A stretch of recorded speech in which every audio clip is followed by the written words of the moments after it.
Electric Blue from the Man of Colours album in '87, and what a massive album that was for you guys. Of course, you co-wrote that with John Oates of Hall & Oates. That's correct, and it's probably one of the most random sort of stories that I've got, actually. I know there was quite a few random stories, but let's go backwards from that time to 1982, and I think we were touring Primitive Man, our second album. Yes.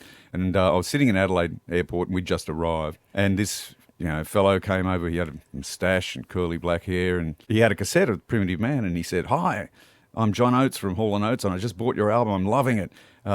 We played last night in the venue you're going to be playing in tonight. See you later." And he just sort of walked off into the airport, and I was completely gobsmacked. My goodness, that was John Oates from Hall & Oates. And I thought, well, that's that'll be in my memoirs, that story.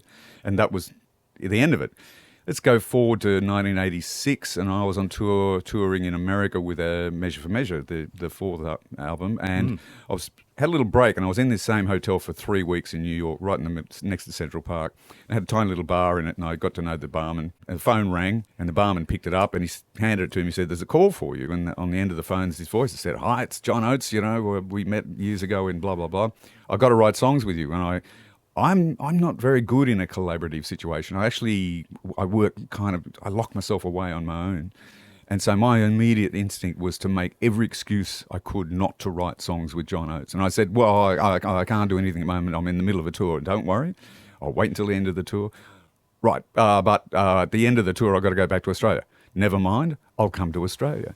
So there was no getting out of it. And in due course, of course, when we finished that tour and was about to write a new album, he came out to Australia, brought a whole bunch of his own equipment with him. We spent about a week together in my completely dilapidated house. And we got to the end of the week, and we had not all of the song, but a fair slab of it. But I remember him standing in the doorway when he was about to go to the airport, and he said, "You promise me this, that if you don't record this and put it out as a single, you will let me know, because Hall & Oates will record it and put it out as a single, and it will be a hit." And I thought, but it's not even finished. Wow. And he was absolutely right.